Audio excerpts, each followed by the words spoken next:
Shabbat Shalom, everyone. How are you? Today's Torah portion is called Shemot. Shemot means names. And it starts by listing the names of the 12 sons of Jacob, who became the 12 tribes of Israel. But they're not in Israel right now.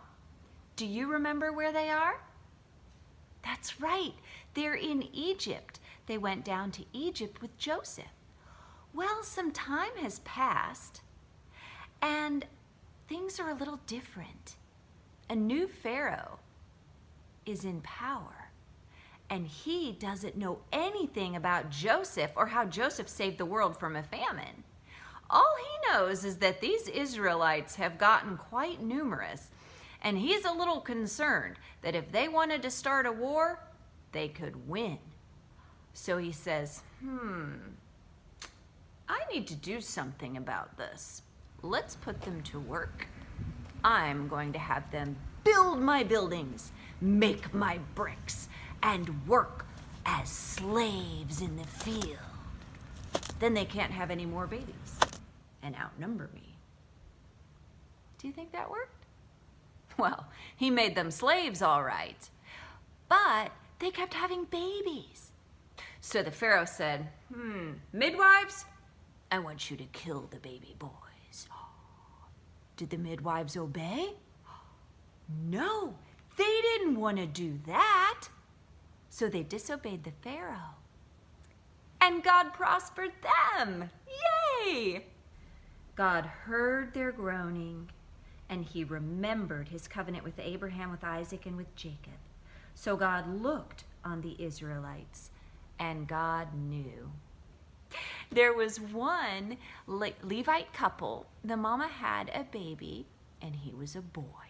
She hid him from all of Pharaoh's taskmasters for 3 months. But when she couldn't hide him anymore, she put him in a basket and set it on the River Nile. And his big sister Miriam followed along to see what would happen.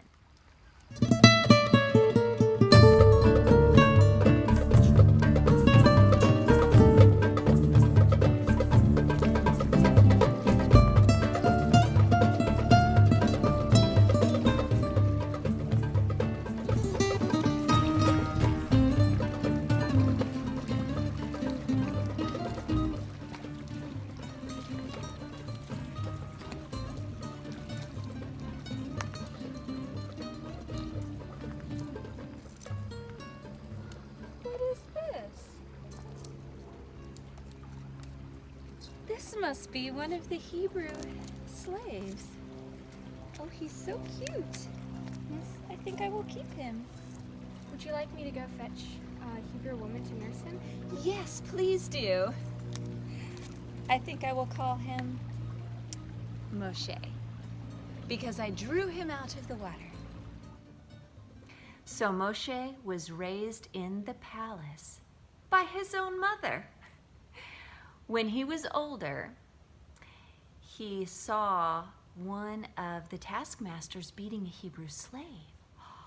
And so he killed the taskmaster and he hid him. When it became known, he ran away. He ran to Midian and started a new life there. While he was outside tending the flocks of Jethro, his father-in-law, he saw something very strange. He had come to the mountain of God, and he saw a bush that was burning, but not burning up. So he went closer to investigate. And what did he see? I will go over and see this strange sight, why the bush does not burn up. When Adonai saw that he had gone over to look, God called to him from within the bush, Moshe, Moshe. And Moshe said, Hineni, here I am. Do not come any closer, God said. Take off your sandals, for the place where you are standing is holy ground. I am the God of your father, the God of Abraham, the God of Isaac, and the God of Jacob. God told Moshe what he was about to do, that he was about to free his people, and he wanted Moshe to lead them out of Egypt. Moshe was scared. He asked God, "What if they ask me your name? What shall I tell them?" Do you remember the name of this week's Torah portion? Shemot. And what does it mean? Names.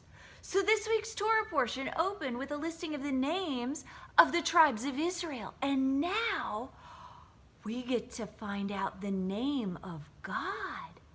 Wow. So what does God say? He says, Eye Asher Eye, which means I am who I am, or I will be who I will be, or I am the one who is. Wow. So when we see God's name in the Torah, it's written Yod He Vav He. And what does that mean? Well, that's interesting because Eye Asher Eye and Yod He Vav He come from a root word that means be. And God says that's who He is. He is the one who is. He is the great I am. In fact, in Revelation 1:8, He says, I am the Alpha and the Omega, who is and who was and who is to come, the Almighty. Wow. God is the Eternal One. And He had a plan for Moshe.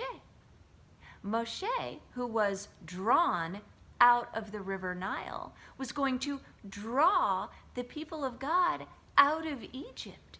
He was going to draw them out of slavery and draw them into a new life. He would draw them to the mountain of God, where they would truly become God's people. Hallelujah. Shabbat Shalom.